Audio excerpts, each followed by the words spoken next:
Good afternoon, everybody. Welcome back to Mythgard in Middle-earth. My name is Corey Olsen, the Tolkien Professor, joined as always by my friend Gryfflet, who's hanging out with his new friend, Ghân-buri-Ghân, as we are here in the Drúadan Forest.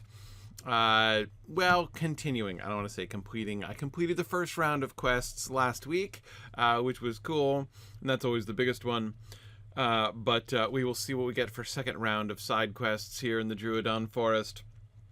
As we see how close we come to completing our time here in the Drúadan Forest and heading off towards the encampment of the Rohirrim. But I'm looking forward to learning more about the culture of the Druidine and of the woses, the wild men of the woods. I just noticed the fire had distracted me from the fact that we're kind of in the middle of the standing stone thing going on here. Interesting. Okay, sorry. All right, Ghân-buri-Ghân. So Ghân just told me to mourn the loss of Buri-Ghân by the Durhud. So we'll do that. And we're gonna laugh to people. Still looking for people to laugh to. Haven't found them yet. And still have a bunch of others to hand in. So, all right. Today we're going to be wandering around the camp. What's this over here? What's this? Why is this spot glowing? I don't understand. This doesn't seem to be... Oh. Is there something I'm supposed to do with this Druidine shelter? Huh? Let's see. What do I do? I'm using it for something. Taking shelter? Oh, I'm decorating buildings with... Oh, with the flowers! Right. Okay. Right. Okay. There we are. All right. So, yes, more shelters to decorate. Okay, it's the fact that the sprinkles are coming up from the ground. I was like, what's going on here? I forgot, right? Yep. Decorating buildings. Okay.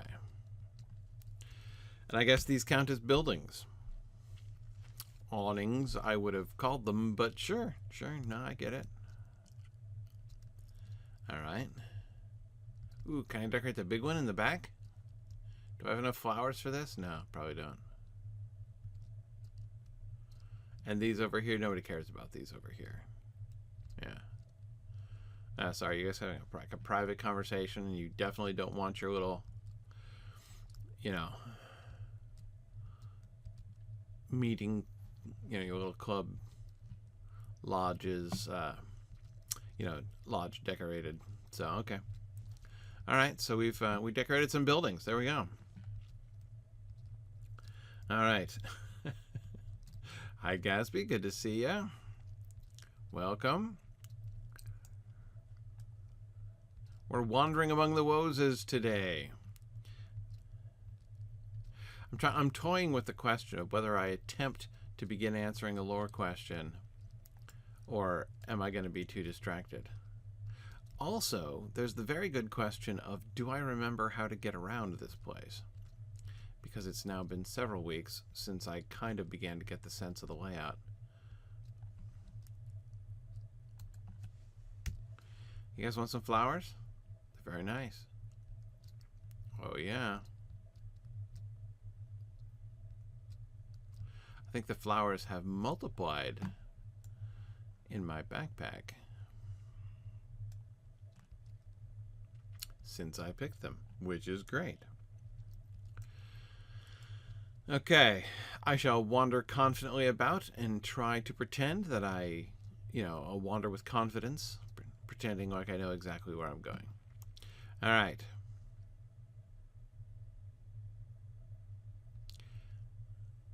Okay, so here's the big waterfall.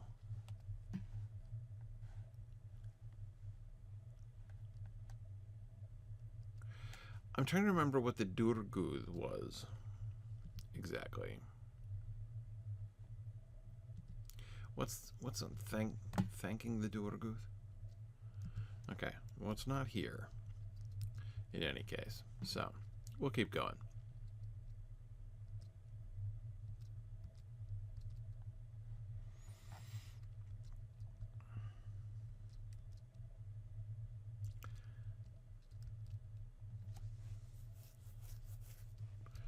All right.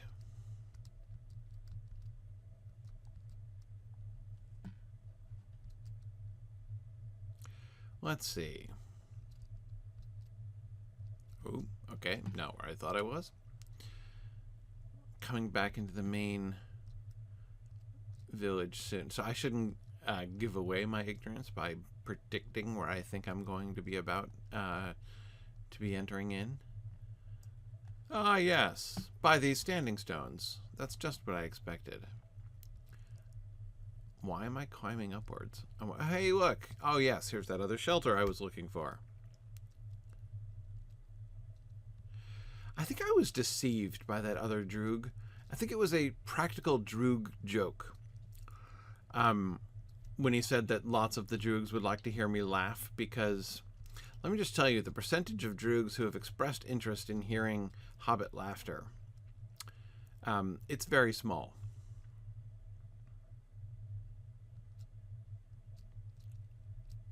Have I ever even been here? This all looks new to me. Huh. It's kind of cool. See, now, here's what I would really love. What I would really love is to come to a place where...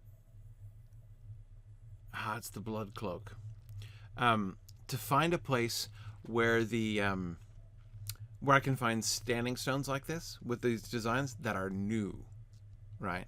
If it's true that that this is still kind of a current part of the Druidine culture, though the analogs and the rest of the cultures have all died out long ago, having there be new ones, that would be pretty cool, right? Okay, here we are. Look at that. So I never even made it here before because I've never seen this in my life, but I made it just in time. Hey, Ghân-buri-Ghân.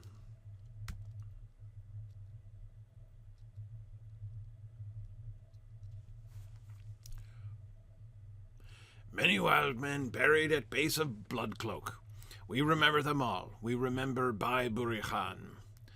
Ghân-buri-Ghân, grateful for what we did. Grateful as father. Grateful as headman of wildmen.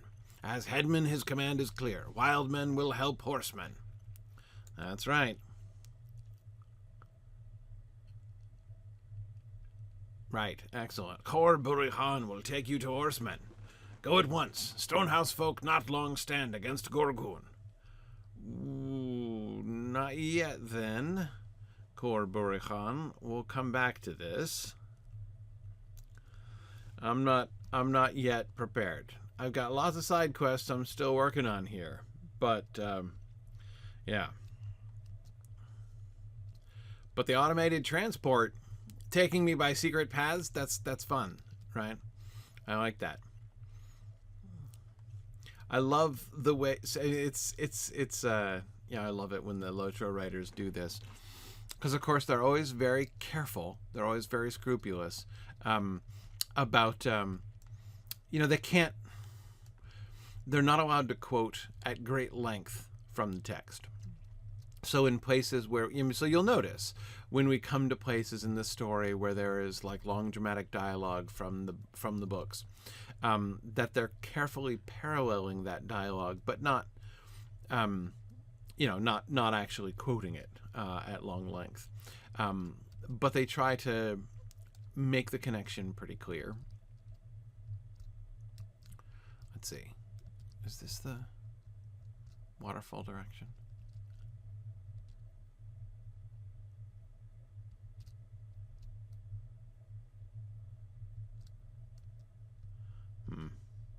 Hang on a second.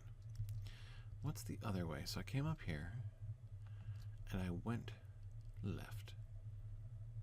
What's to the right? Since I'd never been up there, maybe I've never been over here either. Maybe up here is the hidden enclave of droogs who are actually interested in hearing hobbits laugh.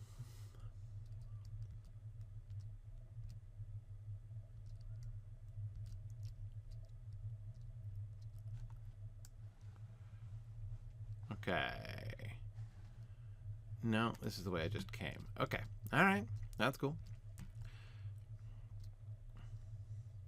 How did I never go that way? Well, see, there you go. Just goes to show.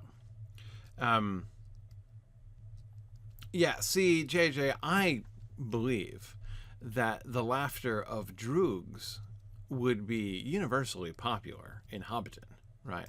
You go to Hobbiton, you find hobbits with quest rings over their heads all day long, you know, looking for droog laughter, whereas here, nothing. I'm supposed to find 6. Here is Gryfflet wandering the world with a lamp, looking for 6 droogs who are interested in hearing him laugh.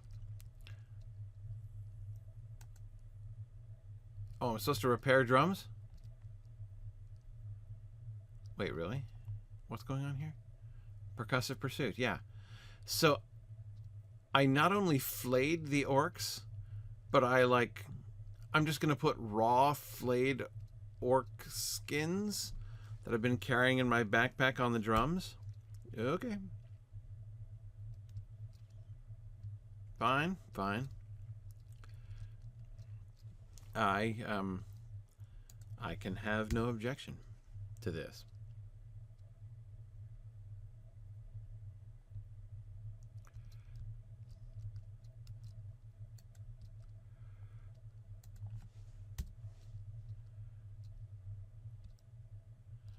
Okay.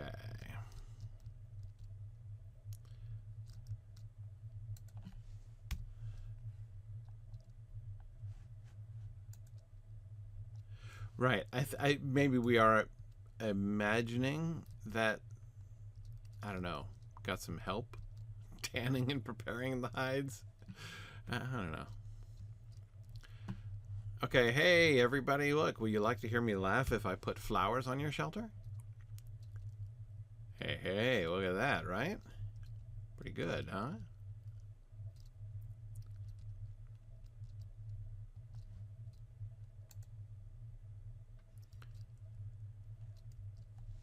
Okay. Oh, yes, you're the dude I've got a bunch of warg hides for. Kind hobbit you are. True friend to Druidine. Well, shoot. You're too kind. Okay. Wait a second. Oh, yeah. Okay, there's another drum right here. Thought there was something else I was looking for. They seem to be all in this area, so there's probably going to be another drum right around here. Right? Yep, there it is.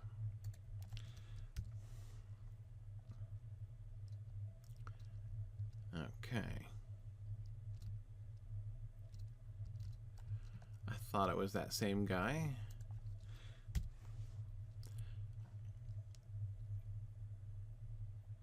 No, hang on. No, I already did this. I'm good. Thank you for that. I thought he was the guy I was handing that into, but he's not, so it must be. There we go. This one down here by the drums.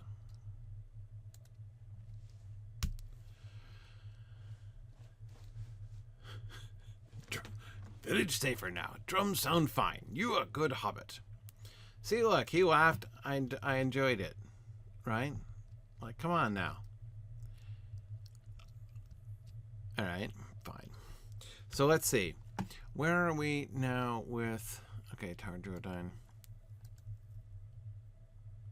Ooh, I never found a... Did I ever find a... I never did find a suitable piece of wood for carving. Okay, so a couple of these quests got kicked off my list, huh? That's okay. All right. Oh, no, that's a new one that I just got, I believe. Okay. All right. So, seriously, this laughter quest with the wonderful name. They're supposed to be right... I'm in the middle of them, in theory. Should I just start laughing?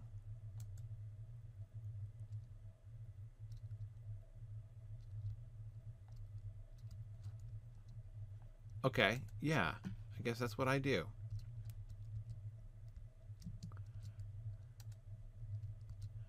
Let's see. Who else is interested? Just random laughter? No. Named people. Let's go for named people. Just gonna laugh in front of random named people.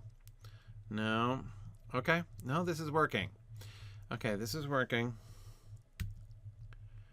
I really would have expected.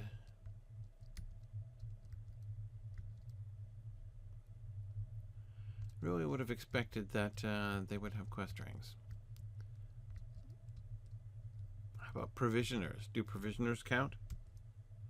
No, I don't want to talk to the provisioner. Actually, kind of do. There we go. Thank you, provisioner. Now let me laugh before you. No, you don't care. Okay, so I'm going to go back to named persons.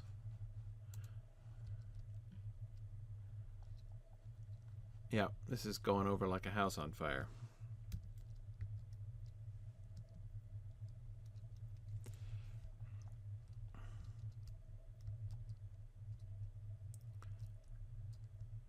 How about friendly Drúadan? Does he care? Yeah, he does.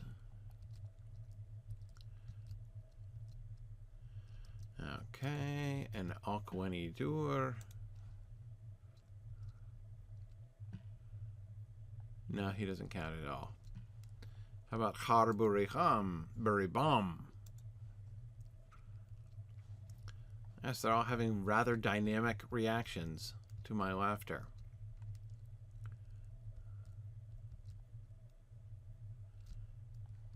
The healer? Does the healer count? No.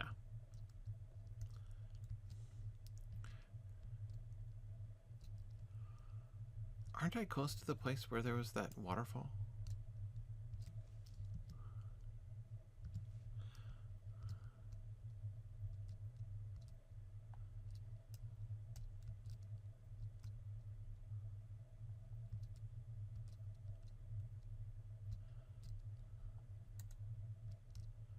Yeah, this is what I was remembering. How about Dún-buri-Ghân over here? No. Not interested either. And none of these are named? No.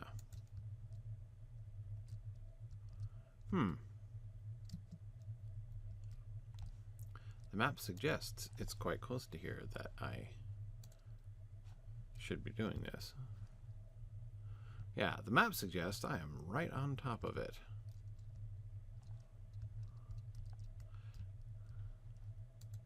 I already laughed for you, didn't I?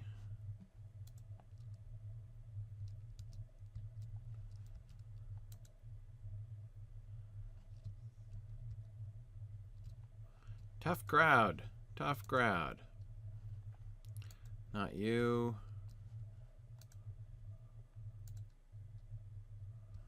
Not you.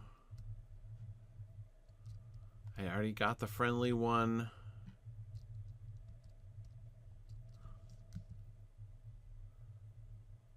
Huh. Very strange.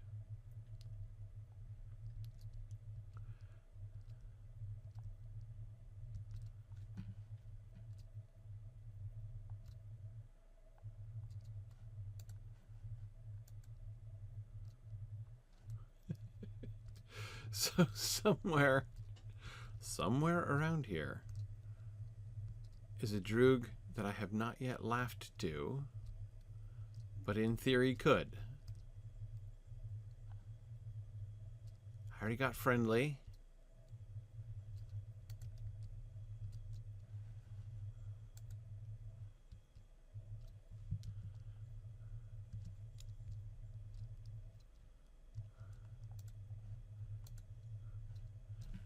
I was sure I tried him. Okay. Fine. Fine. All right. Ghân-buri-Ghân is the one who gave me the quest. So no one laughed or reacted. Druidine honest. Your laugh not great. Druidine have real laughed. We never hear bad laugh before. You give us great gift with bad laugh you have. You have heart. Now we give you gift. Here is great laugh of the Druidine.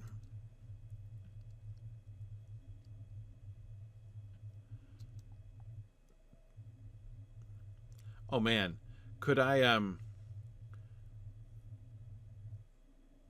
do I get like a great laugh of the Druidine emote or something? That would be something. You bring joy to Drubuta. Hey, that's what we're all about here. You laugh with us, Druidine. Good heart, a bright son. Now learn of us. My son Ghân-buri-Ghân is to wed Gno-maka-gur in moment. It is sacred ceremony where father not allowed to go. Tradition is father sends best friend to ceremony. I send you to watch the young Druidine on great day. Fantastic. Woses are wed. I should have known that Woses are wed is a quest in the line of Roar of the Woses. 2 best quest names. So good.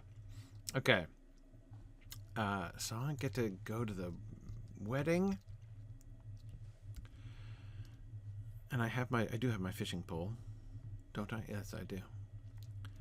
Okay, tell you what. I'm going to, like, go ahead and... yeah. Equip it. So that I'm ready. I've never brought a fishing pole to a wedding before, but hey, I've never been to a Druidine wedding before. Okay, where's this one? Woses are wed. Where? Okay, somewhere off in that direction. Let's see what's over here. Wait, over here is nothing. That's wrong. Okay. All right. I meant over here.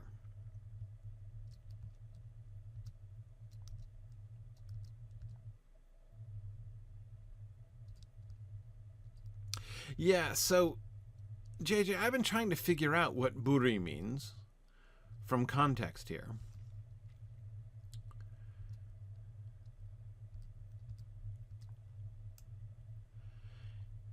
It could just mean child of.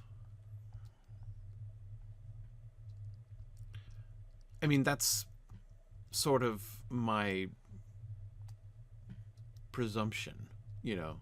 Like, that's kind of where I'm starting. Oh, here we go.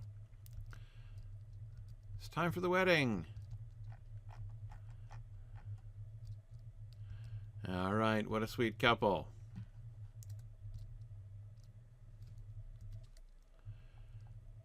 But, like, I don't know what Weni, like, there's Weni and Maka. Like, there are enough variants that I'm not sure, and it doesn't...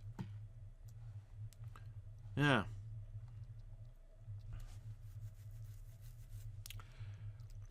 I don't know. I'm waiting for any other kind of context I can get, but I'm not clearly seeing it. It doesn't seem just to be a gender thing, like you could imagine, like a man being identified as son of his father and a woman being identified as daughter of her mother. Like, that's a method, right? But that doesn't seem to be consistent.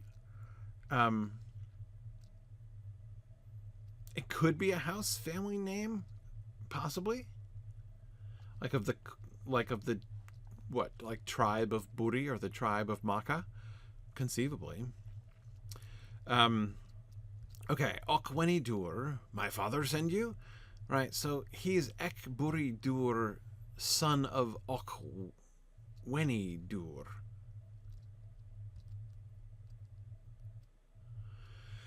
Which makes it sound, doesn't it, as if Dur is the family name. Maybe Buri and Weni, yeah, maybe it specifies a role? No, because Kor Buri-Han, like if Buri, for instance, were, you know, meant, I don't know what it would mean, but if it meant like eldest son or,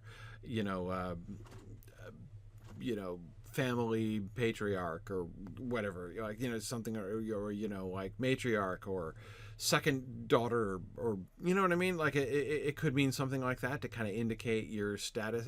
If the last one is your family, that one could indicate your status in the family. But Ghân-buri-Ghân and Ghân-buri-Ghân, like they have the same endings in their father and son, so that doesn't seem to track.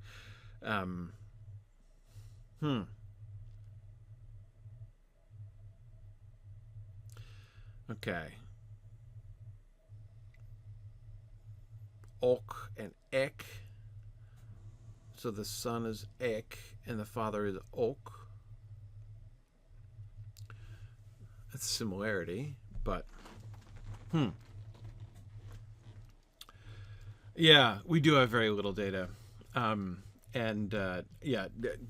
Yeah, Ghân-buri-Ghân is the only Druidine name we get here. So,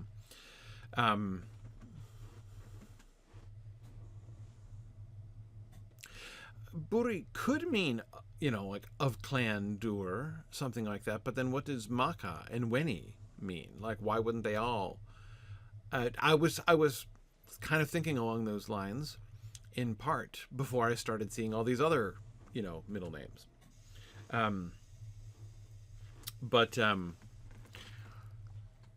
Yeah, it's interesting. Yeah, no, we could ask somebody. Oh, that's cheating. I'm keen to guess it in context, and that's kind of a fun Tolkien game anyway, right? I mean,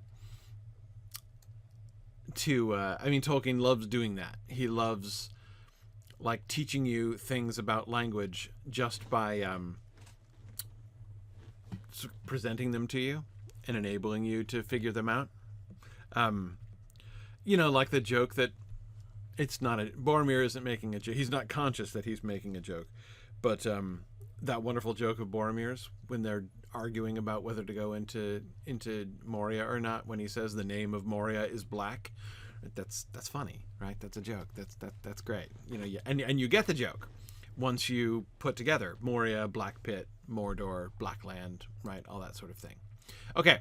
Anyway, when ceremonies start, we must do 3 things. I will tell you what during ceremony. Okay? Thanks, man. I'm confident you will be able to perform these long-standing woes traditions. Yeah, no one's blinking an eye on the, like, weird outlander hobbit being invited to be part of their sacred ceremony, but that's great. It's very inclusive. I appreciate it.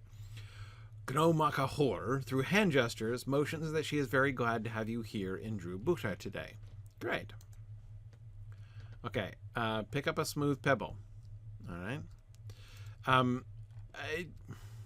That's the biggest pebble I've ever seen. Do you usually call a pebble a rock that's, like, bigger than, twice as big as your head? Okay. Got a pebble. Oh, I gotta pick up 5 pebbles while they dance. Okay, I pick up all the pebbles. It's about 500 pounds worth of pebble here, I think, but that's okay. We can do this.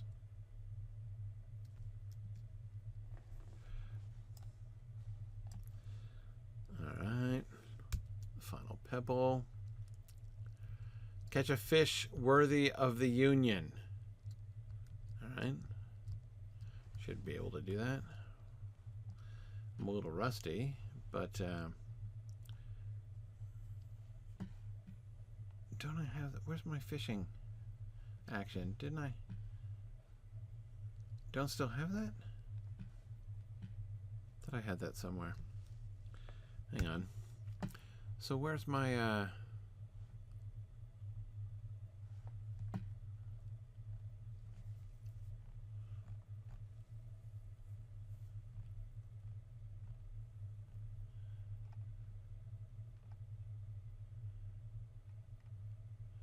where's my fishing command? I'm missing it.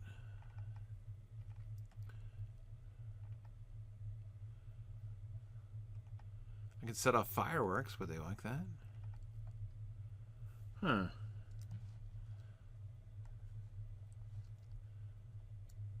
there hobbies on here? I didn't see that.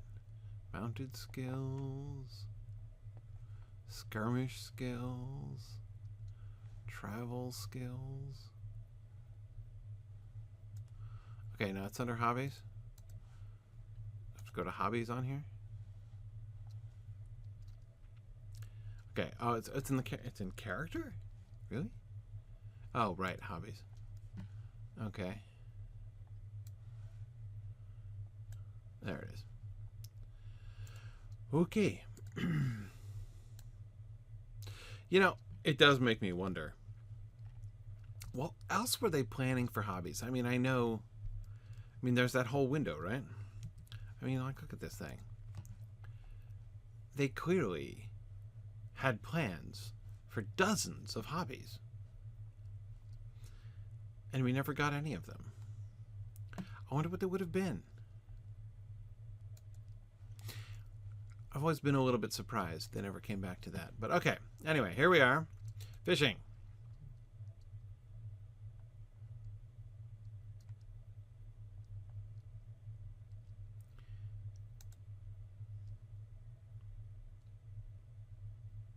What do we get? A mighty Drúadan trout, a symbol of the enduring woses. Okay.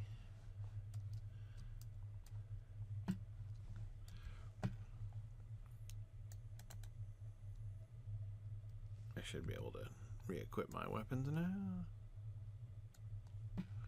Okay.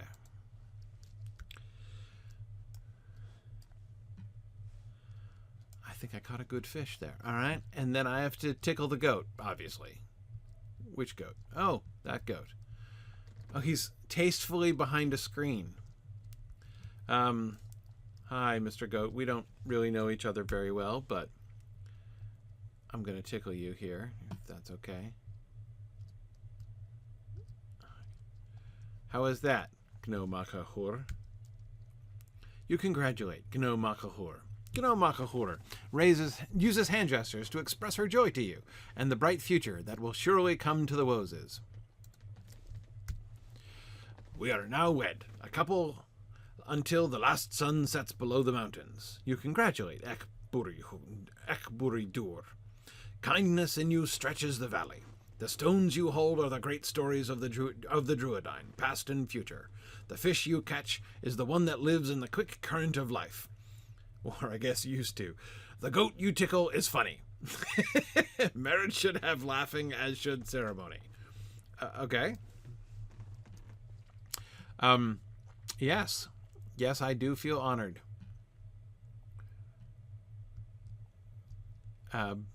Thanks. That was a fun wedding. More weddings should involve the tickling of goats. I can't help but think. The world would be a merrier place.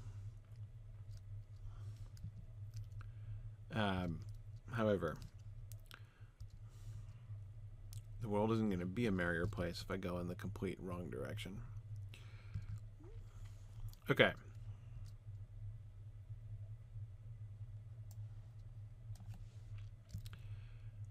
I think I'm going the right way now. Probably not.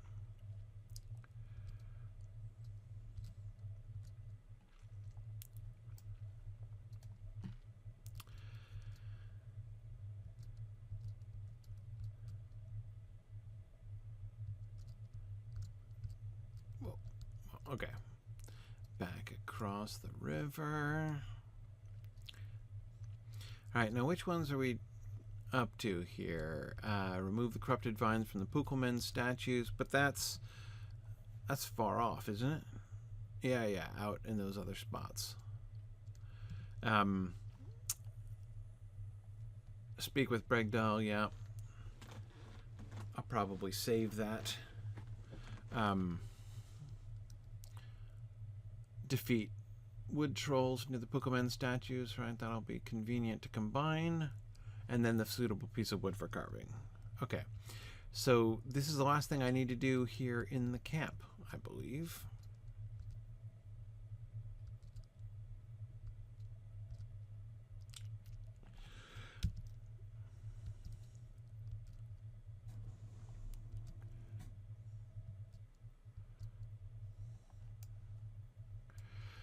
Yeah, I'm not going to lie. I have no idea where I am right now.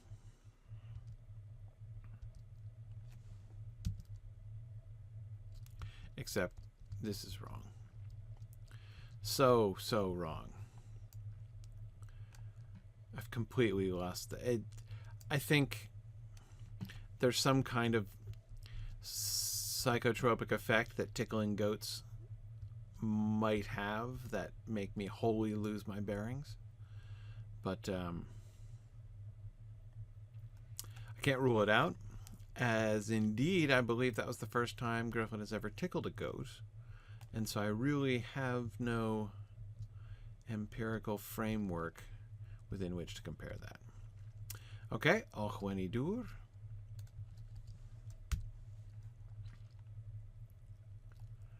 You congratulate Ochwenidur. Very kind. I hear my son and his wife happy now. Ceremony like Durgud stands for all time. Now you know of our tradition, our culture. This good story for you. Yes, you are absolutely right. Okay. All right. And that's it. Apart from the dude down the road there who has the repeatable quest, which I've already done and don't need to do again. So, what's the... Thanking the Durgud? Oh, no, that's the morning quest, which I am not prepared to do yet. Okay, so let's head out.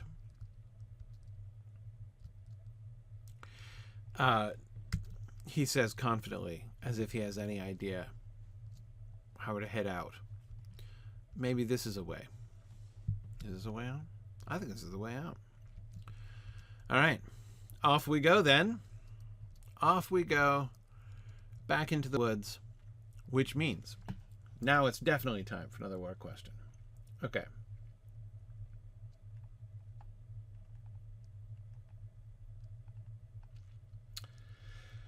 Let's see.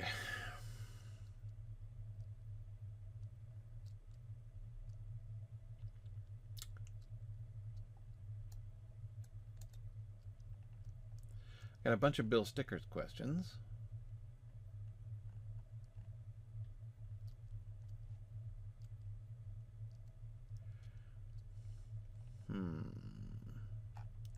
Okay. Sorry, there are a whole bunch of startup questions here. Let's see. JJ, let's answer your question from before. It was a question that you asked, which I missed on the day that we were doing the Palantir stuff with Denethor. When that reveal was made and we were focused on that. And you were asking, if this is being shown to Denethor, is the focus on Pippin because Sauron thinks he's the halfling with the ring? So, I don't think so, for a couple reasons. So first of all, the vision that we saw in the Palantir,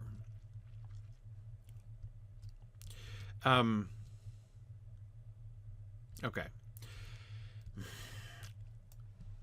What was actually happening there is sort of complicated. On the one hand, I've said before, and I'll say it again, that I think that that whole turn in the... Okay, no, that Pukul man does not have, apparently, corrupting vines. I think that turn of the LOTRO story is completely brilliant. Absolutely love it. The one thing I have to admit, though, is that there's a certain amount of fast and loose that they're playing with the Palantir there. Let's start by talking about what happened in the book, right? What happened in the book is that Denethor saw things in the Palantir. The things that he saw in the Palantir are perfectly true, right? As Gandalf explains, not even Sauron, is capable of making the Palantir lie. So that which is seen in the Palantir is that which really is, as Gandalf explains in the last debate, right? So that, as he says there, when Denethor saw, great armies, arrayed against Gondor, he saw that which really is.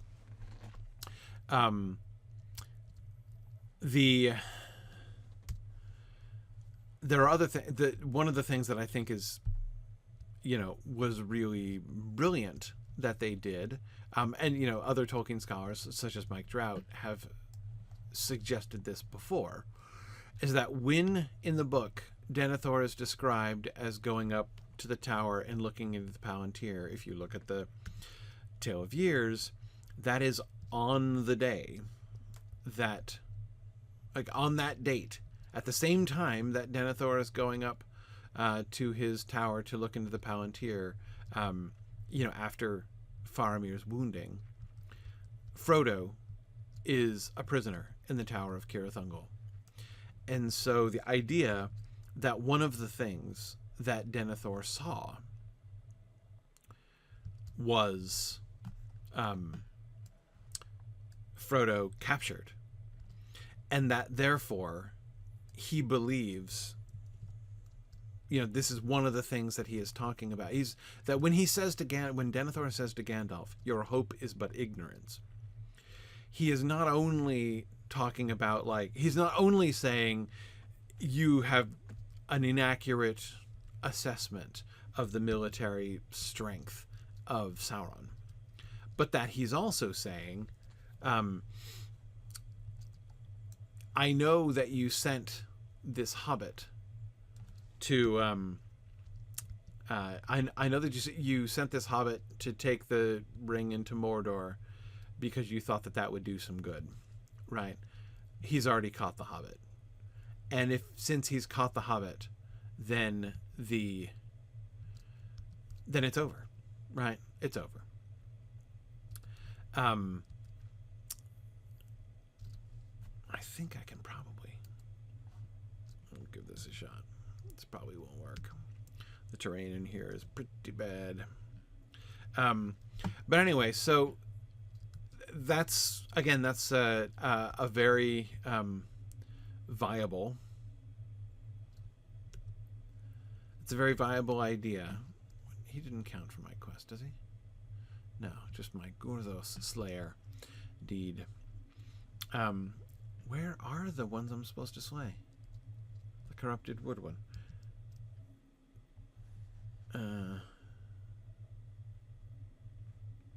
Oh, right. There they are. Just there? Okay. Off we go. Yeah, so anyway, it's a very viable idea that that's what Denethor saw, and that's what Denethor was thinking.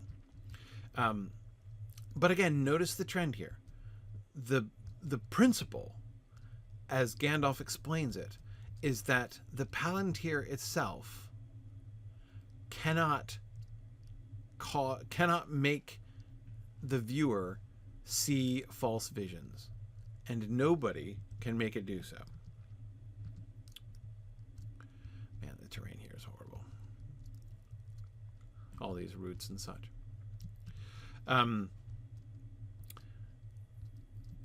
So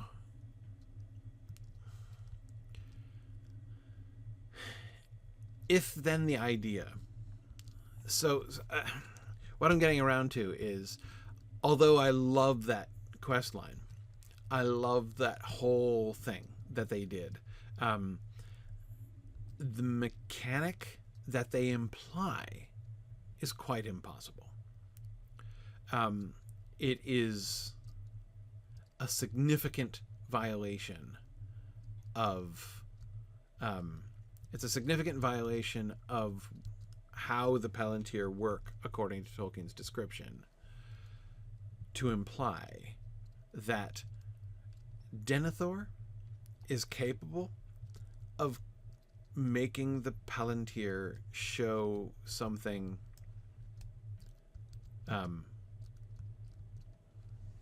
shows something untrue, that he could A, orchestrate that in the Palantir at all, right? And B, that he could make it show something untrue to us. That's not the situation. Like, that's not Denethor's situation. Again, what I love about that whole quest line is that it... what I love about the quest line is that it really dramatizes and brings home Denethor's frame of mind, right? That I really like. And I think I like that. I think that it's a brilliant thing to do. But the problem is not a problem with the Palantir or with the manipulation of the Palantir. What has been manipulated is Denethor's brain, right? It is his interpretation of those things that he sees. He sees things. He is shown things. He is allowed to, like, spot things which discourage him. Things that he interprets in a particular way, right? The problem is not that he has been deceived. The problem is his despair. That's pretty explicit in the text. And so, again, although I love the story that they've made, it doesn't really fit with how the Palantir are described. Denethor couldn't make it show us anything like that.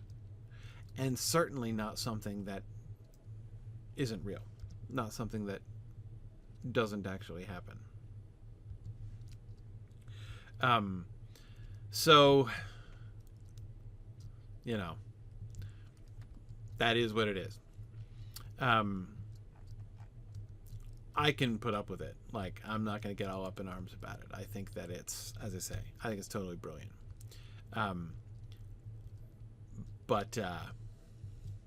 Oh, hi.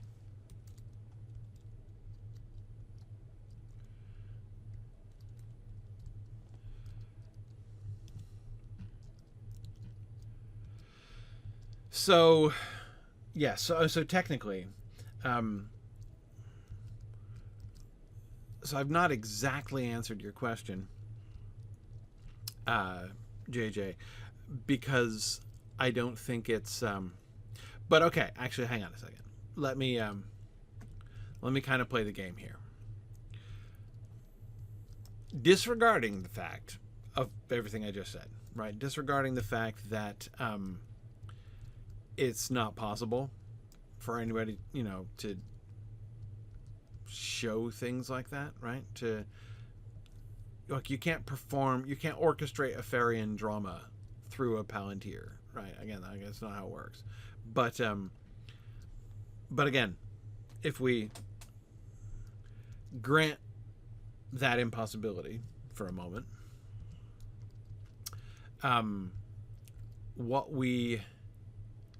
where that leaves us is still thinking about, within the framework of this story, the implication when we come to our senses in the Palantir room with Denethor there. And he says, see? The question is, what just happened there? Is he just kind of pointing to the Palantir and saying, like, he's just letting us see, he's not doing anything? And Sauron is manipulating us so that we, through the Palantir, have been in touch with oh man, I gotta get over there. Fine. So that we, through the Palantir, have been in touch with Sauron? It's possible. Do I think... So now I'm struggling, JJ, because I'm on like a third layer supposition now, right? Like, supposing that the Palantir does in fact work that way, and then supposing that it is that what we're seeing is some kind of sort of prefab Sauronic prediction, right, of what's going to happen, then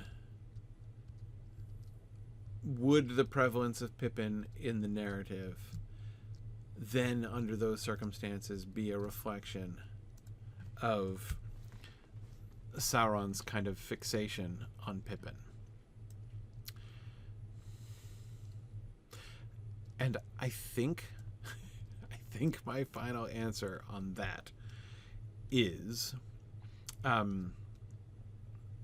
that it doesn't have to be.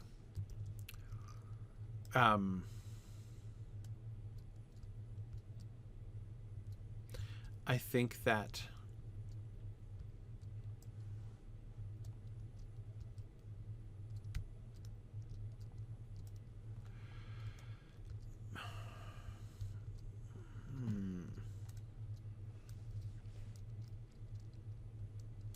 Oh.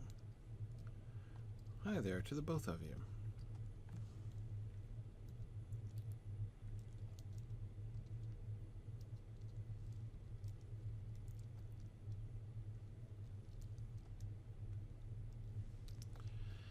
All right. And that advances that. Stop defiling the Pukul men, for crying out loud. How hard is that? Okay, did those then? All right, look at this. All I've got left is my suitable piece of wood.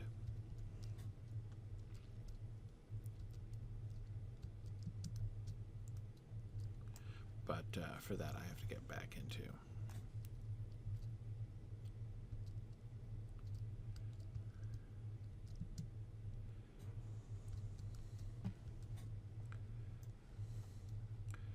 Back into the forest. Okay.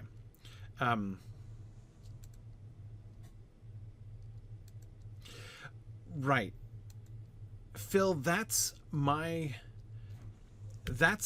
choice of interpretation there. What I like to believe, since I can believe one of two things, right?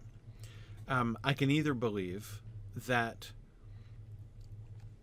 the LOTRO folks are like playing totally fast and loose with what is going on, how the Palantir work. I think it's much more likely, Phil, what you suggested, that we're supposed to interpret that moment. We're supposed to interpret that moment, that whole segment, right? Not as what we see in the Palantir. Remember at the very beginning? Remember at the very beginning when we saw glimpses of particular things, like Frodo in the Tower of Cirith Ungol, right? That was one of the things we saw. I think I can go all the way around. Darn it. Come on, you can't let me get back into the forest that way? But yeah, so there was that sequence, which was explicitly visions that we saw in the Palantir, right? Frodo in the... Would you please? Frodo in the tower and the... There we go. Frodo in the tower and the red arrow, not getting through and all that kind of stuff, right? There were these several separate images which are left up to interpretation, right? Which suggest a very gloomy outcome. From there, we pull out of the Palantir, and then we talk to Denethor. And of course, this is the moment now. That's the actual moment. Like when we stop looking in the Palantir is the actual moment of bifurcation from reality. We think we've come back to reality and we continue the quest line, and that's how we are deceived, right? So the question is, what's really happening at that moment? Are we still looking in the Palantir and we're seeing all the rest within the Palantir? Or is what we're doing a sort of a session play of what Denethor tells us, right? That seems to me much more likely that we are hearing, because as Phil says, that's a game mechanic for, you know, storytelling, essentially. You know what? Hang on a second. Maybe I'm gonna go talk to this other guy. If I'm gonna get ported straight from Drúadan to the camp, I think I'm gonna go talk to this guy. So let me just go down the road, and then I'll circle back through and find my piece of wood for carving. And I assume that Ghân-buri-Ghân is going to send me on a third round of quests as well. But the rest of the landscape, you know, the village quests and everything seem to be completed. Anyhow, so do you see what I mean?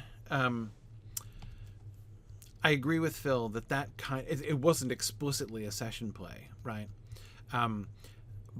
But it's like a session play where we're playing ourselves when Denethor is telling us what he foresees is going to happen, right?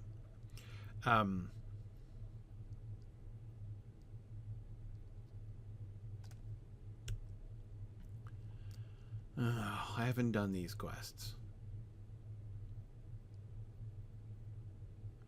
This is the blockade of the variags. All right, hang on.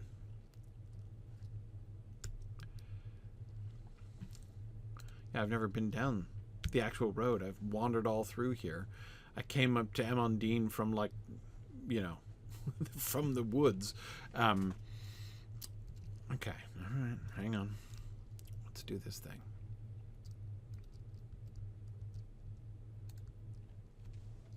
Hello, variag. Getting some lag action here, it looks like.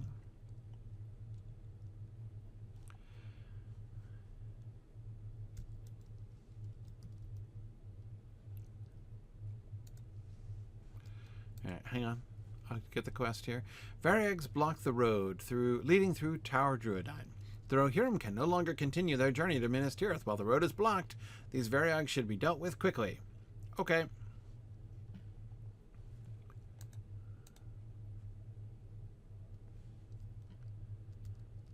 See, I didn't get credit for the first one. Oh, yes, I did. Good. All right. Wait, I'm going to be sent back this way? So I don't have to do this quest now?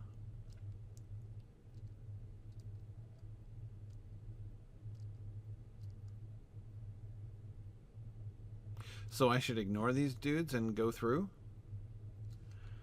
Then I could get double credit for the variags later on.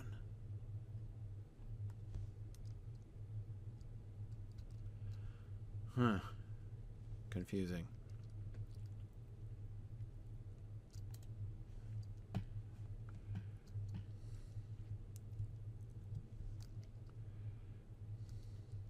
It's not clear? Yeah. Well, but we are going to be coming... It is clear that we're going to be coming back through this way, right? Look, see, you just jump over. How hard is that? Crappy blockade.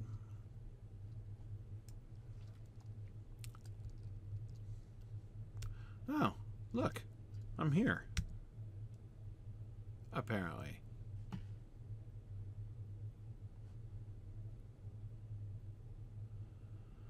All right. Well, that's interesting. Okay. I didn't realize that this was where their camp was. In which case... Great. Yeah. Never mind. Never mind. I will... What I will do...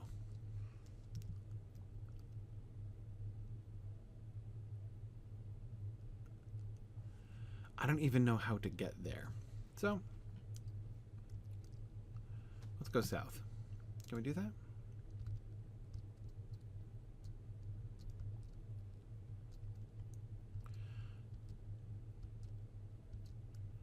Can I come through here?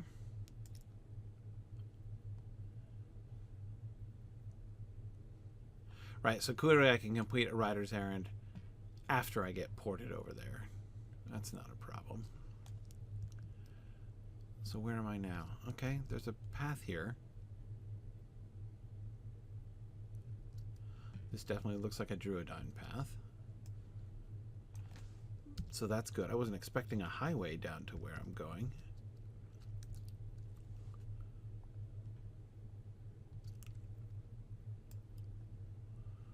More Pukelmen.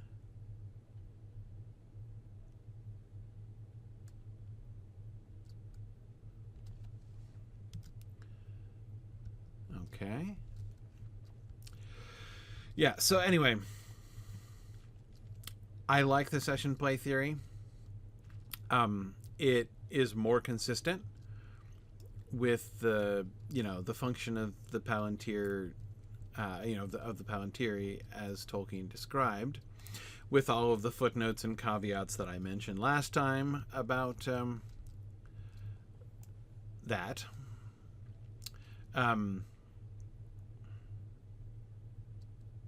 Is this the way? Is this the secret road by which they're going to take the Druidine? Or sorry, the Rohirrim?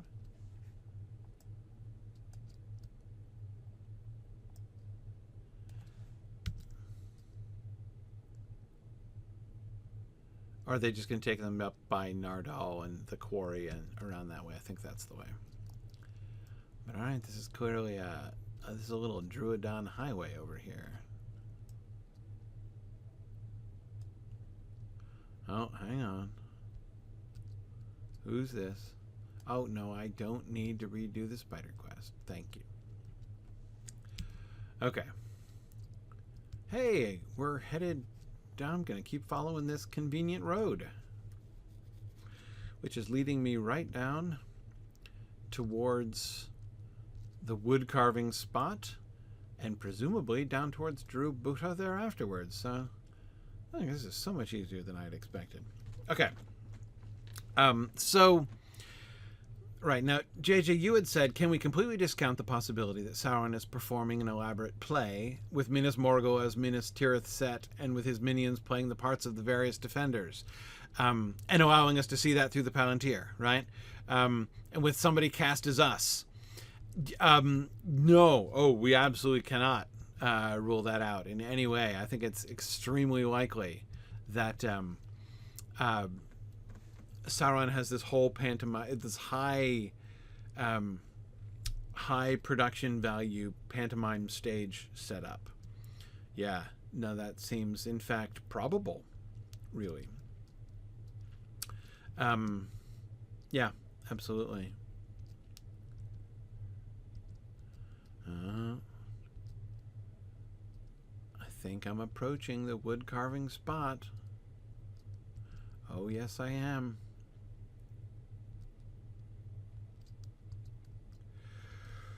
Oof. 60% of Mordor's defense budget goes to theater warfare? Possibly. What could be more likely? And here it is, the piece of wood. Or is it that piece of wood? Gosh, let's evaluate. I'm just going to pick up that log. Oh, no, it was this one. That one. Turns out that one's horrible. Okay. That's all I needed.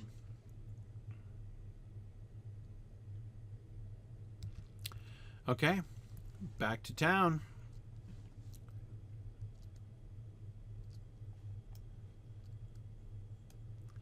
Back to town. Oh, Regnir. Yeah, the big question, the orc question. I'll try to do a short version of it.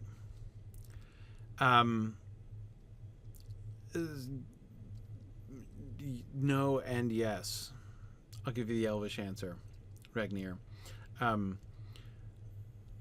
That is to say, yes. Later in Tolkien's life, he was doubting whether orcs should be considered completely evil. But it wasn't because they used to be elves that he was doubting that. The reason he was doubting that is that they... Did I ever get this milestone? Do I want this milestone? Maybe I'll keep Minas Tirith for now. The reason he was doubting it, he was like the elf thing. Okay, sorry, this is just me trying to figure out how to be in any way brief about this. Exactly, he doubted that they used to be elves. He was trying to find a good explanation for orcs that consistently fit the Middle-earth framework that he had developed. That is the sort of philosophical and theological framework of Middle-earth as well. And people, sensibly, many Tolkien readers sort of take it as a sort of given that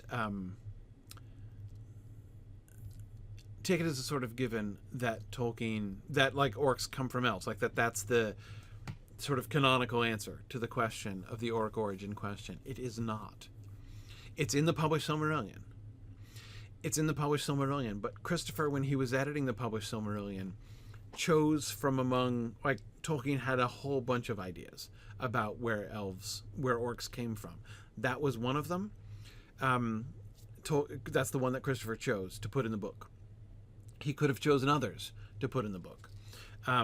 There are lots of reasons why he chose that one instead of the others, and it was not because that was the most authoritative.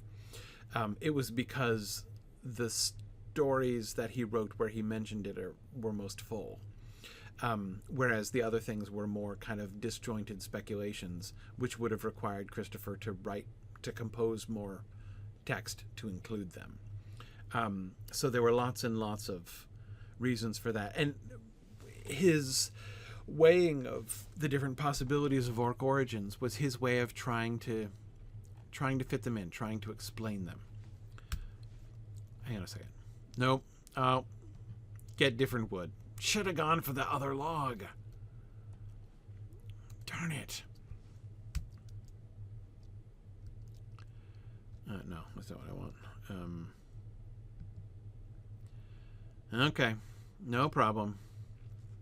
At least I know how to get there now. There's a highway and everything. But first, let me go talk to Ghân-buri-Ghân. He says confidently, as if he knows how to do that. Okay, but I think we go up this way. Let's give this a shot.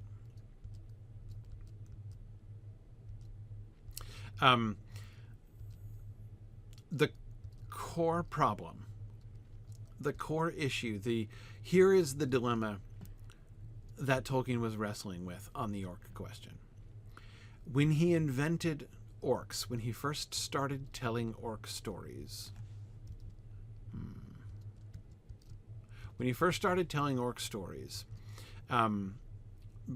long before he wrote The Lord of the Rings, before he wrote The Hobbit, the story of orc origins was that they were manufactured. Morgoth created them in mockery of elves and infused them. So he makes them sentient, and he infuses them with his anger and hatred, and lets them loose on the world. That's they have no souls. They are Morgoth's free will murder bots released out into the world. That was the original conception of orcs. The problem that Tolkien had with that was that you can see it emerge in the course of The Lord of the Rings, right? Elrond says it first. Nothing was evil in the beginning. Even Sauron was not so. So that's problem number one. Well, if the orcs weren't evil from the beginning, that means they must have been created good and been corrupted. And then Frodo doubles down on this on the stairs of Cirith Ungol when he tells to Sam, when they're talking about orcs, right? Remember, Sam speculates that perhaps orcs only live on foul air and poison, right? And Frodo says, no, the one who made them can't make, like, evil cannot make real things of their own. Like they all they can do is to take things that already were created and corrupt them, right? So this is theologically, this is like an Augustinian principle of creation, that being itself is good. Anything that has being, anything that exists because it was created by God and was therefore created good. That doesn't mean it can't become evil. It can't be corrupted and fall, but it can't just be evil in the beginning. And Tolkien felt very strongly about this theological premise, and so he began to enforce it on himself, and on the strength of that rejected his original story of orcs. But he never replaced it with a satisfactory solution. He was not satisfied with the elf corruption solution. He was not satisfied, because how could they be thoroughly corrupted? How could every orc baby be born corrupt? How could that happen if they're corrupted elves with, so like, yes, the original elves could have been corrupted, sure, but how would their babies be born corrupt? That isn't possible. Anyway, so that's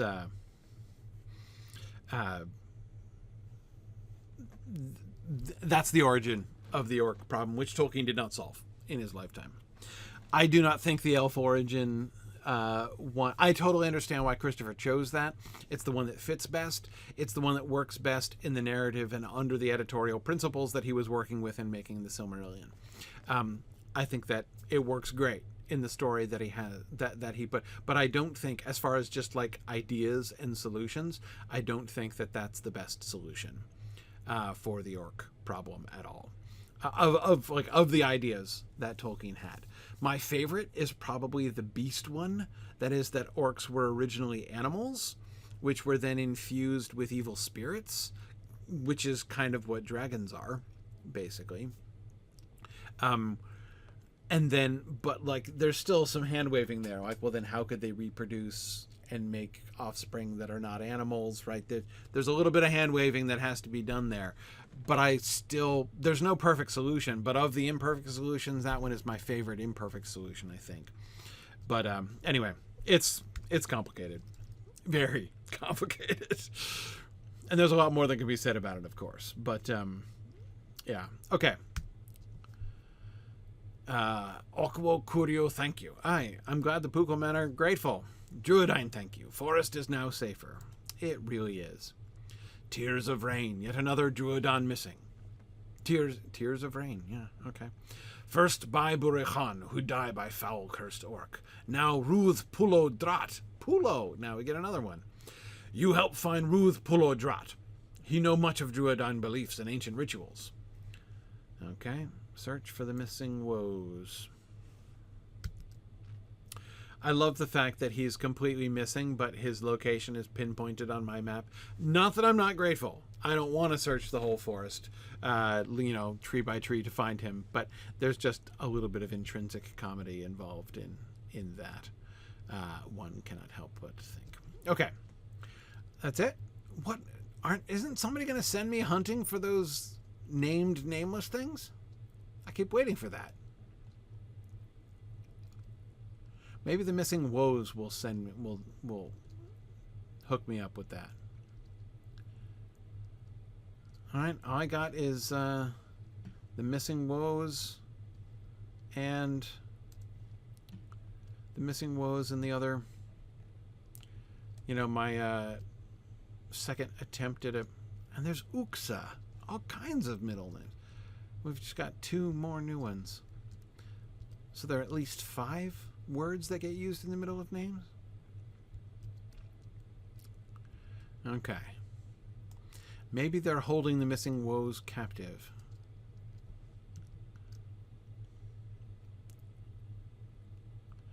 Alright, I'm gonna go down this way. Right, this is the way I want to go? Straight down this way? because I think this is another exit. Yeah. All right.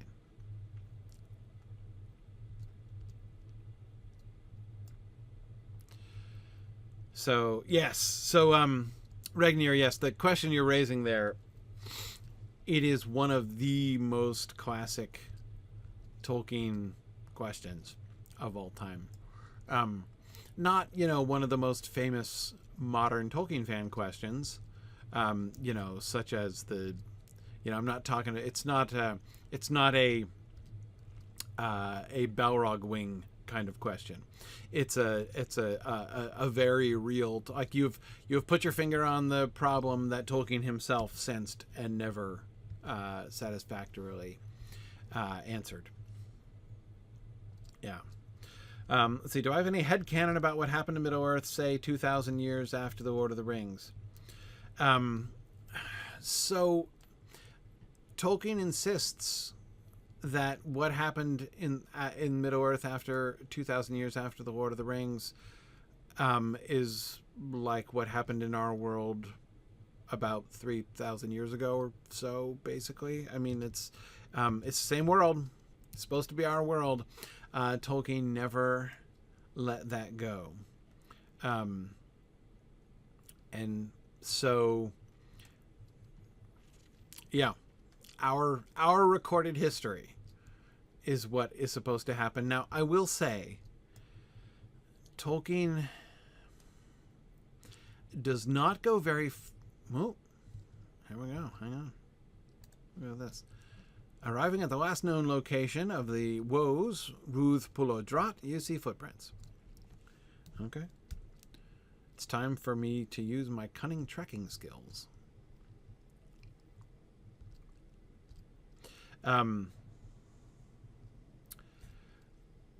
So here's one of the things that interests me most.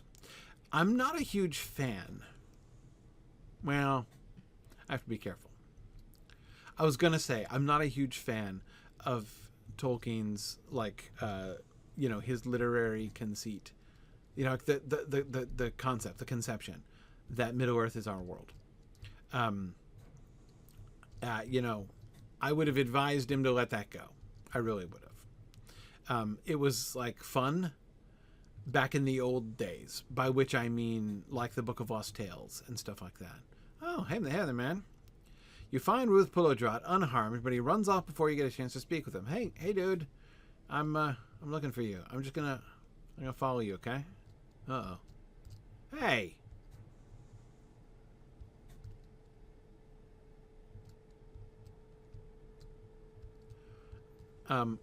Defeat the unknown creature? First of all, there's two of them.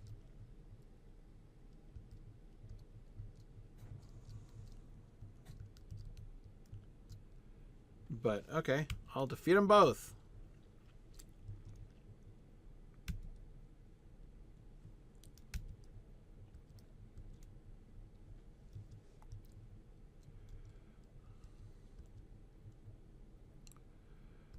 Oh, there's a whole Slayer deed for these dudes. There's an ancient darkness emanating from the mysterious foe. Okay. Oh, that's it. Speak with Ghân-buri-Ghân about this. Okay, gotta go check in with Khan, but that's okay. First, I gotta find my my piece of wood. I'll retrace my steps. Yeah. Anyway, okay. So, as I said, I would have advised him to drop it. Originally,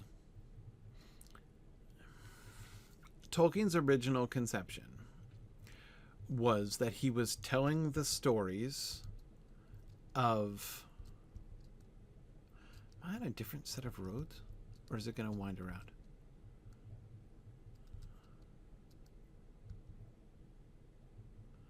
I don't remember coming up here on this path before.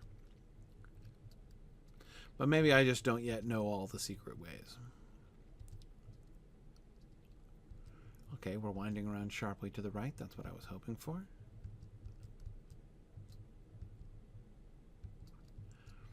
All right, let's see how we do here. I keep going north, though. I don't want to go north. Stop going north.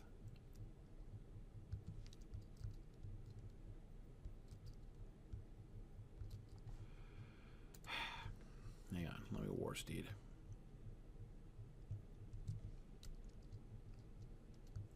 Okay. Middle-earth, our world. Again, so the initial conception, when he first started writing his mythology with the Book of Lost Tales back in the 19-teens, so we're talking 15 years before he started writing The Hobbit, basically.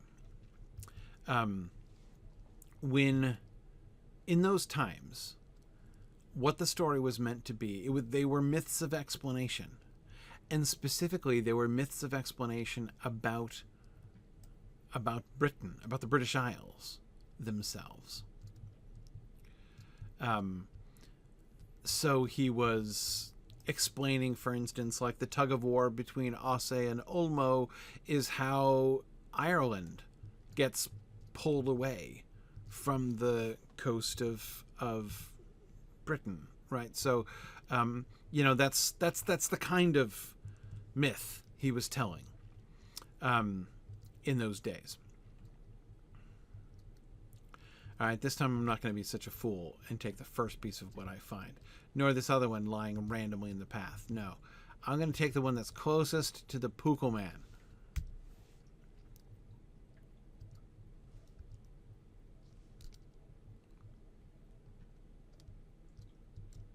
What's going on here?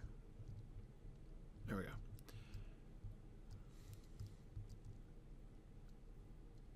Great. And then I'm going to cheat.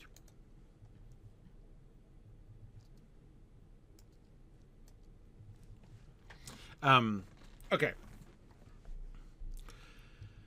So that was his original conception. And in that original conception, like, I get it. Like, to call these stories the ancient prehistory of Earth makes a lot of sense. He was writing a new mythological history for the British Isles, like how the British Isles even geographically came to be. But by the time he started doing Second Age stuff in the 30s, began writing The Hobbit, and then afterwards The Lord of the Rings, those didn't have that same origin. He wasn't thinking in that way anymore. But he wouldn't let it go. The idea. He wouldn't let the idea go. And there are things that I love about it. I love the whole archival research thing, like the idea that the texts survived, like Findegill's copy of the Thane's book, which is a copy of the Red Book, survived, and our modern researcher found it and translated it, and that's where The Lord of the Rings comes from. Like, that's fun. What's not fun about that?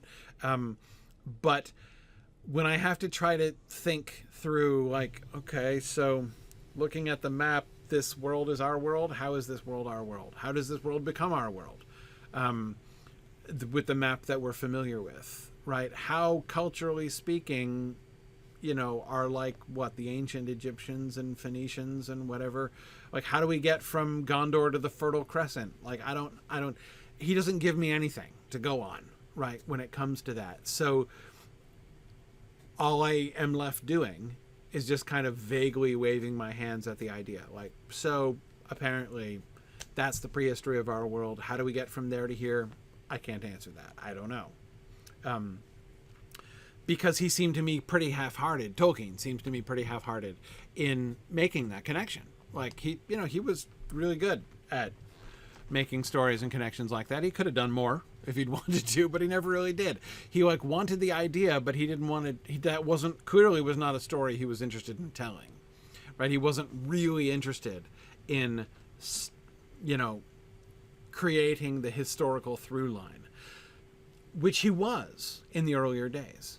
Right? I mean, again, if you look back to the stuff that he was writing, even outside the Book of Lost Tales, things like his poems, Criterion Among the Trees from 1914 and stuff like that, you can see the connections. You can see how he was suggesting that the Book of Lost Tales version of the old Elvish stories and the old Elvish mythology, how that becomes the modern day, right? And in modern day England, you can still in some places and at some times hear echoes of the now invisible forgotten people and stuff like that. Like, sure, yeah, great, that's awesome, that all works. And he's baked in the fading and diminishment of the elves so that the modern traditions of elf stories and modern accounts of encounters with elves by humans, modern fairy stories and things like that, are all that's left, right, of these ancient traditions of this connection between the elves and humans. Again, that all, it's fine. Like, that all works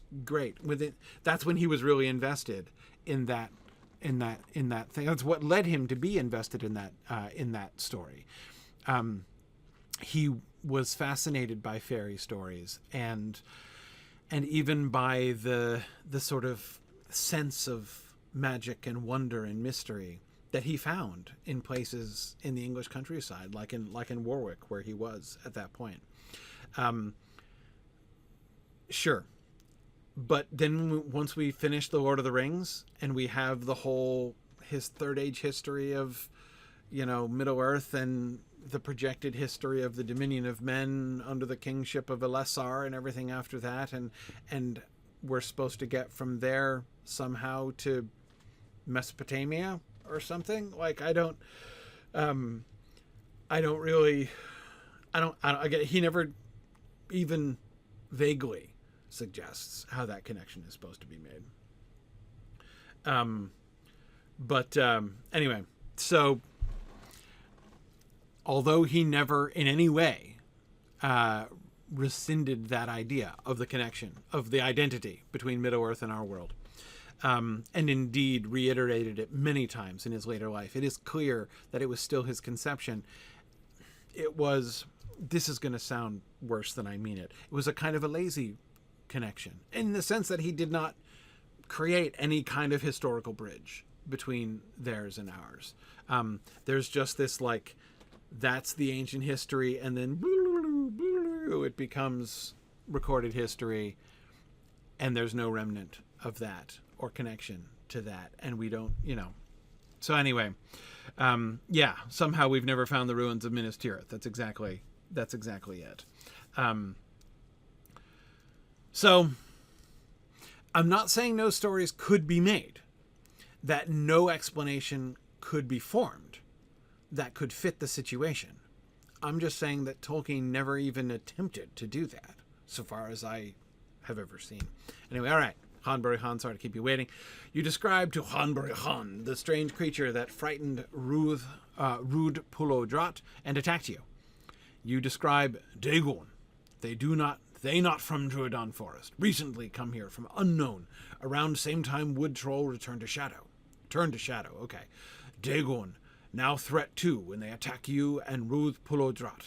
Must keep balance, yet so many pushing rocks. Pushing rocks to unbalance things? The Okwo Curio protect us. Once Okwo Curio breaks, no longer watches over Druidine. Druidine can rebuild Okwo Curio. First we must make new heart for Okwo Curio. You get Okwo Curio fragments. I've lost the thread. We were talking about Dagon, and now we're saying that one got broken, a Pukul person? There was a broken Pukul person? You get Okwo Curio fragments. Bring them to Ghân-buri-Ghân. He make Okwo Curio heart.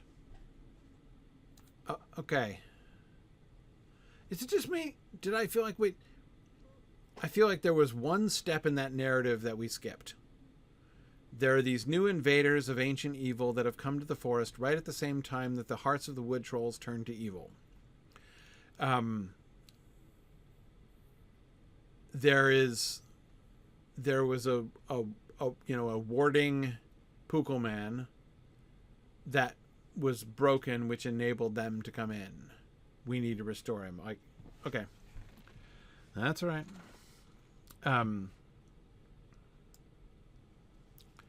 That's okay. I'm sort of tracking with you, Ghân-buri-Ghân. Collect ward pieces.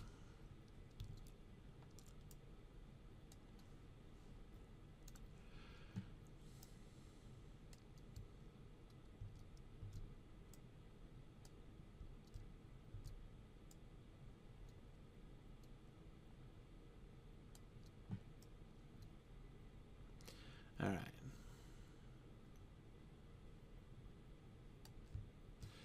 Let's see if I remember how to get to the other side of town from here. I think I do. I come this way, and this will bring me up around across the bridge, right? Bridge coming up soonish. Yes. Okay. Now, once across the bridge, I'm more or less here, right? More or less here.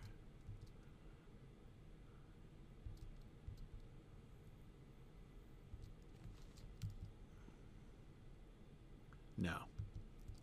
Hang on. I think that was where I think that's where I just took a wrong turning here. Yeah. Down here is where I want to go.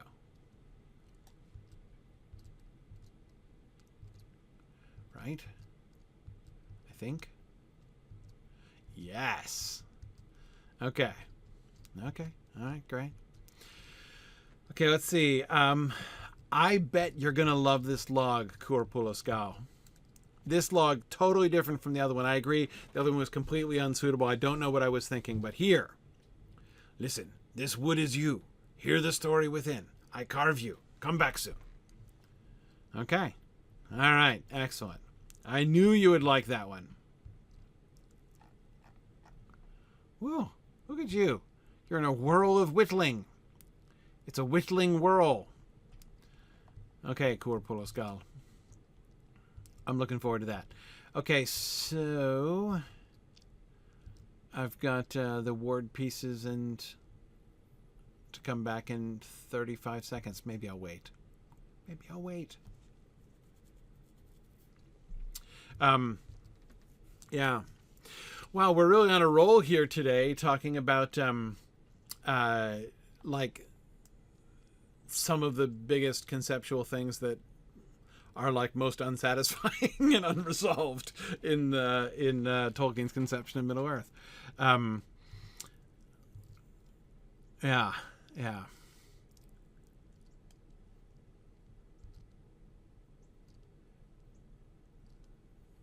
Okay, whew. There we go. That was quite some efficient whittling there.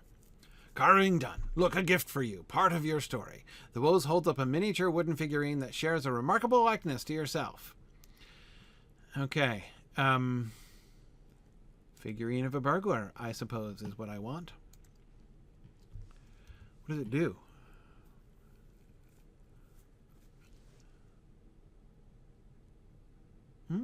Nice.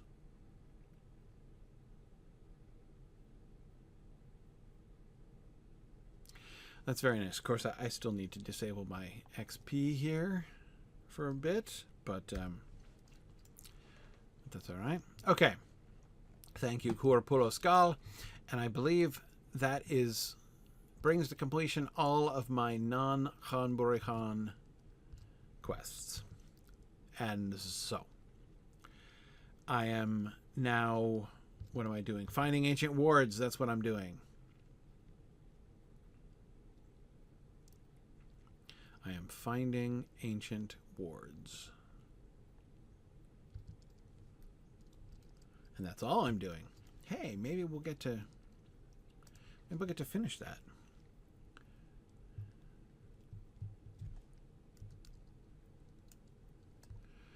Okay. Let's go back out.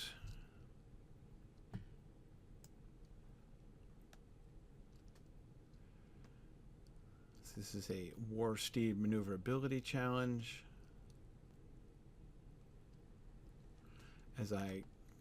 Well, that's good. That's just where I wanted to go anyway. Okay.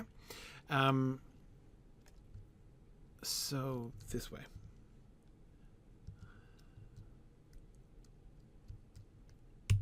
All right, this is nuts. I'm out of here. Okay.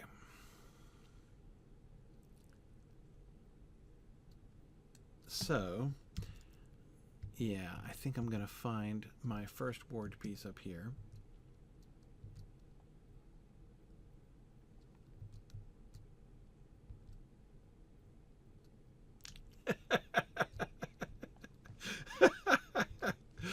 JJ is suggesting that I could make a sculpture of one of my new friends, which could be a Droog bust. Yeah. Yeah. That's good. I like it. I like it. Oh, dear.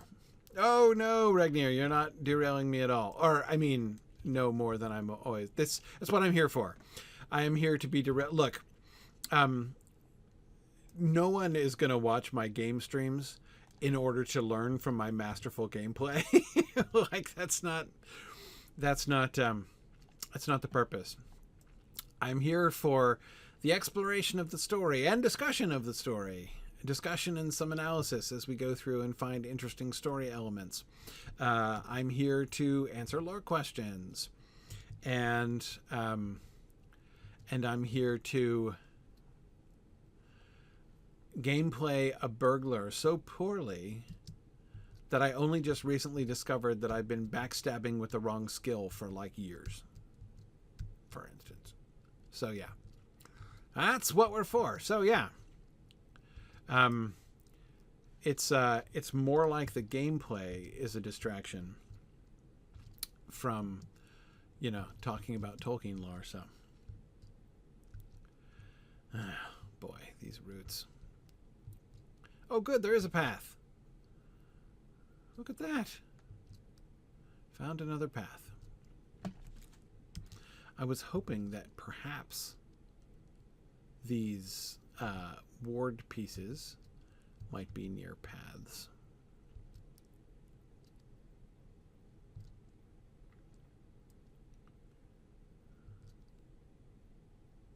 It's certainly not for tips on protecting trees. Oh, ouch. Ouch. Yes, for those of you who are new to the stream, whoa. Oh, you're a warband? Yeah, no, I'm good. Warband spider. For crying out loud.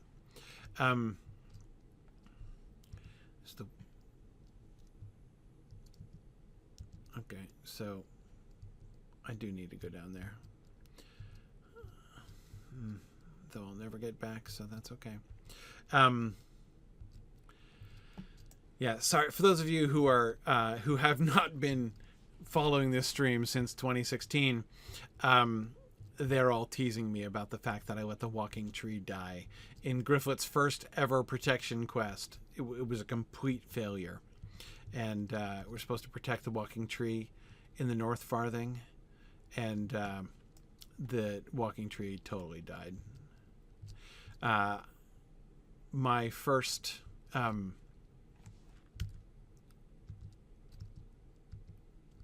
there it is.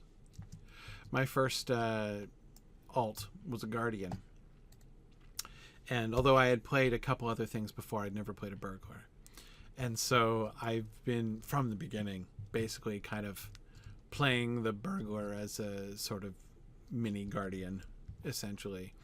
And because the majority of my experience with protection quests had been on a guardian, protection quests had always been pretty easy. Like, that's what guardians do, right? So I was not really prepared, and it was a horrible failure. Gryfflet's never fully recovered from that. 97 levels and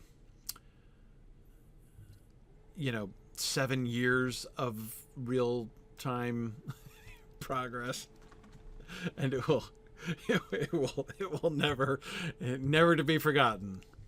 Never to be forgotten. Okay, so here we are back on another path, which is good.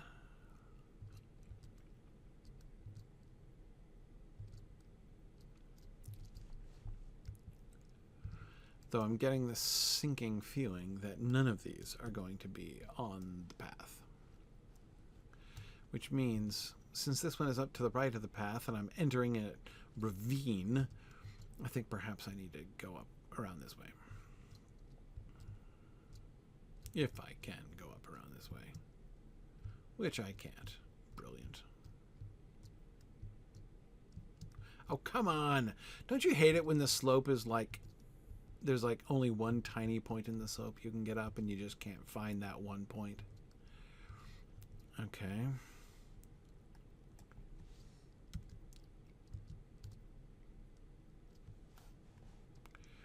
Wardstone. That's like the back of the Pukul head, isn't it?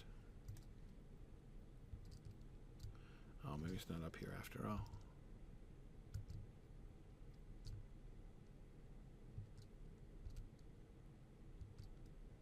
Or is it?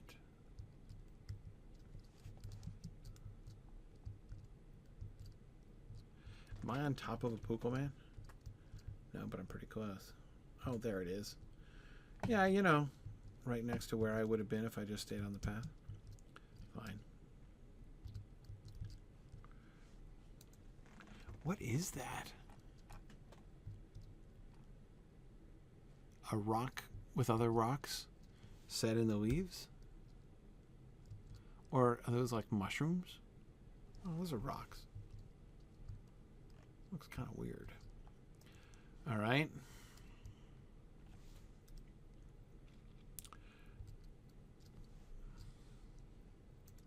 It did look kind of like a jawbone. You're right.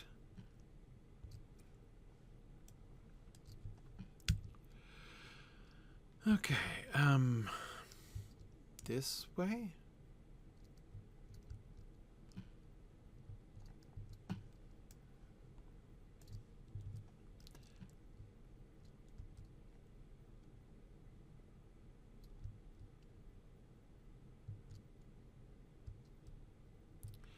Okay.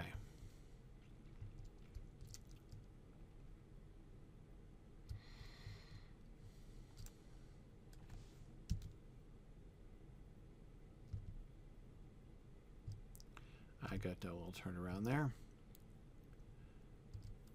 As usual.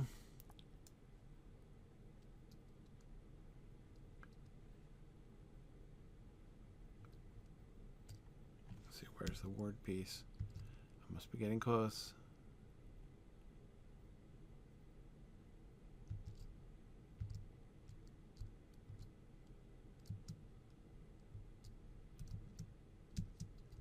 Oh, I'm stuck in a rock. Whew. Okay, there it is. Am I near a Pukul person? These look like Pukul rocks. All right. Got half of the ward pieces. I'm just going to follow the quest arrow blindly across the terrain. Well, they're not far from the paths. Maybe I'll stick to the path a little bit. No. Well, it's pretty far away. Let me stick to the path a little bit. Let's just see. Because this is still 200 meters away. Yeah, JJ, you're right. Speed running, not exactly my thing. No, whoa. Yeah, slow running is really the method here. Uh-oh. All right, our path is gone. Fine, never mind.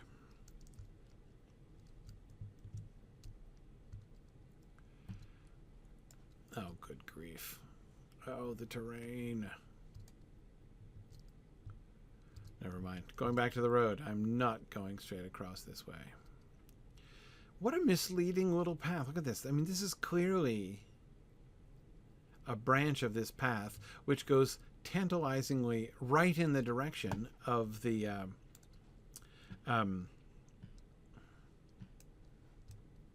tantalizingly in the direction of that quest arrow, and just leads to a complete dead end. What's up with that?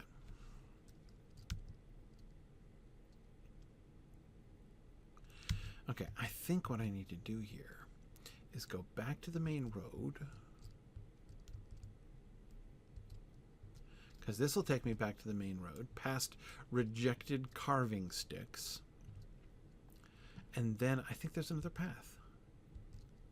Yeah, this will pay off.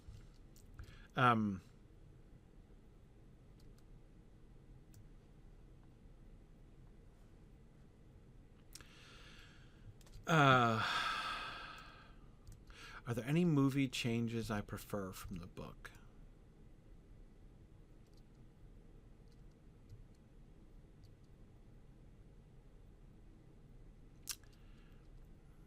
That's really hard to say. I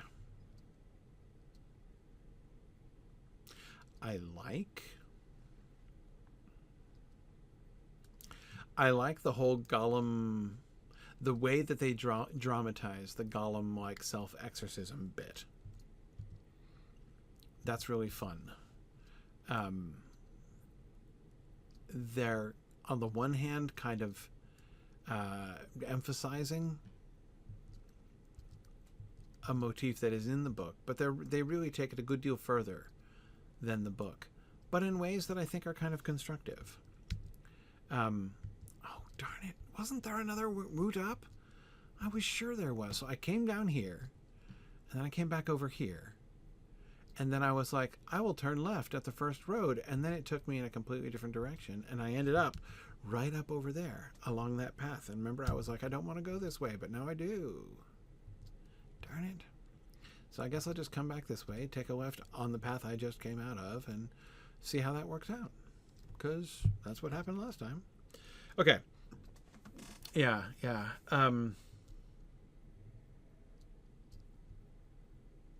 You like the Shire remaining untouched? I really don't.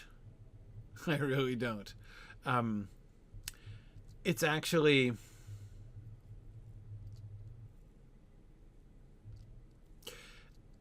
There are some things to like about it. I'm not saying I absolutely hate it, like in every and all possible way, but not having the Shire, the scouring of the Shire. I mean, I get it. Like, don't think that any of these things are criticisms, like saying like they could have done a better job with the movies. Like, the movies are already super long, and to introduce the entire concept of the scouring of the Shire and all that is connected to it would have been a lot, a whole lot. So I can't blame them. However, it's a loss. I mean, it's an expensive cut. And the thing that's most expensive about it is... Think of the movie scene when they return to the Green Dragon at the end. We see that they themselves... Look at this, right next to the road. How convenient. We see that they themselves, the four travelers, I mean, have changed, right? And that gets kind of dramatized with Sam's courage to go propose to Rosie. However, whoa. Okay. We're now headed straight to Nardal, which is not where I wanted to go. Getting to know the secret ways, more or less. Glad we found that one ward piece, but let's not miss all of the others, shall we?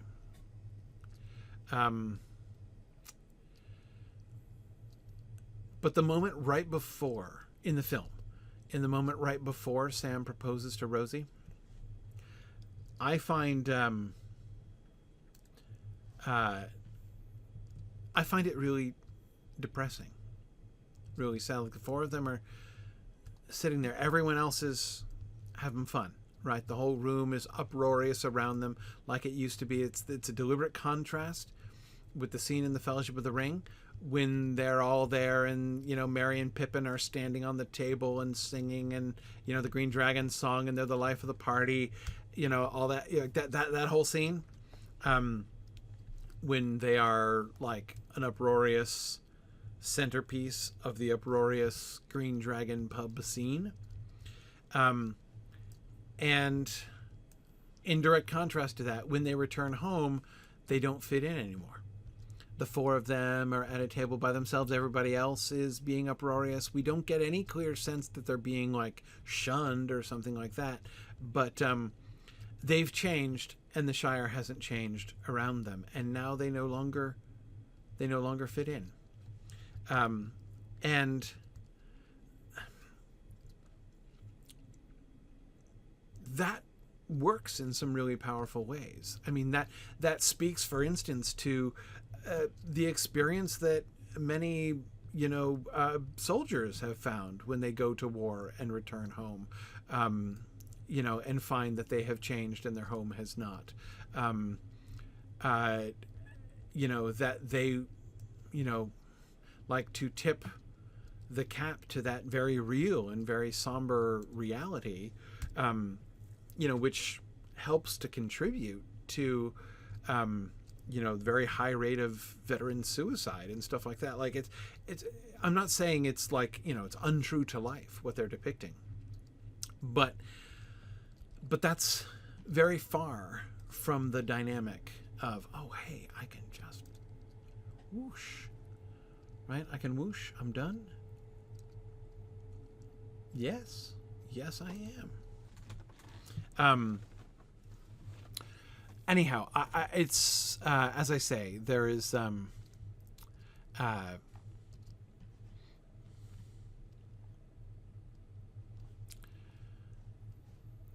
that's not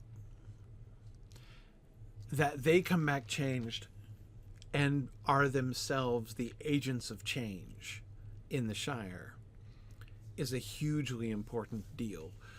In the Lord of the Rings as a book. I mean, in the book that I'm writing right now, my Exploring the Lord of the Rings book, this was something that was really, really borne home to me as I was analyzing Chapter 1. That the Shire needs help. The Shire is not ideal.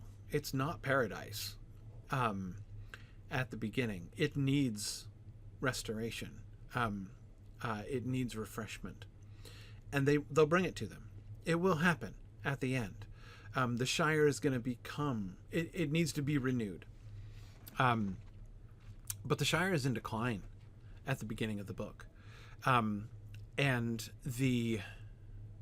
in one sense, where, Lotho Pimple and through him Saruman are moving the Shire is not like an alien intervention into the Shire. It is one way in which the Shire was drifting naturally.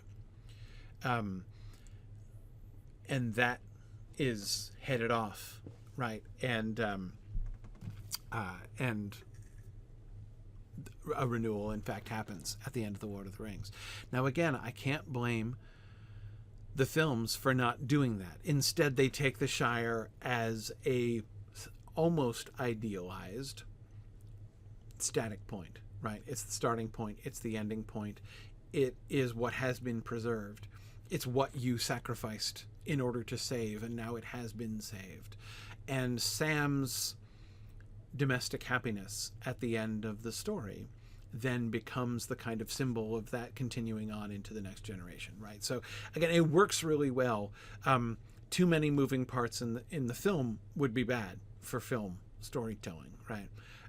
So it works very well in the film, but I don't like it. I can't love losing that element, that dimension. But anyway, and we do lose the Lobelia redemption scene. Yes, I agree. Anyway, okay. All right. Ghân-buri-Ghân. You hand the fragments to Ghân-buri-Ghân. His expression remains serious, and he begins to tinker away with bits of stone. Okay. We're tinkering. I think you should have a progress bar. Tinkering.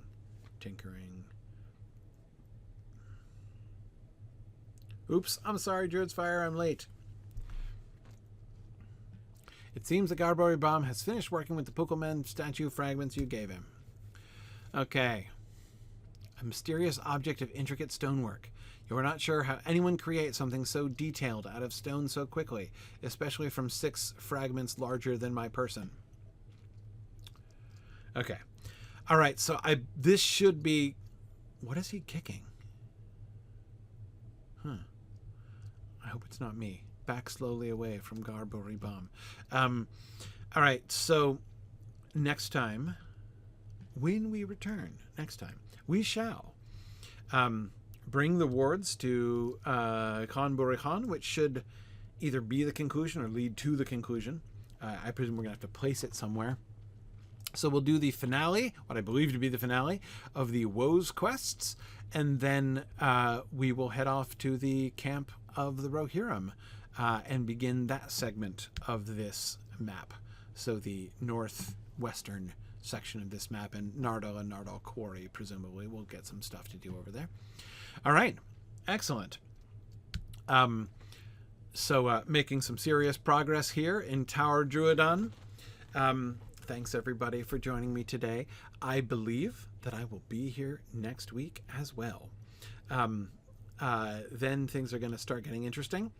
I'll definitely be away the week after next. I will be on a trip with my wife, so I'll be away week after next, but I should be here next week. So I look forward to completing our discussions with Ghân-buri-Ghân next week. Thanks everybody. Stay tuned for Druid's Fire, and I will see you guys next week. Bye now. Thanks for joining in on my rambles around Standing Stone's brilliant digital adaptation of Tolkien's world. If you enjoy these adventures, please consider supporting this and other entertaining educational programming by donating at signumuniversity.org/fund.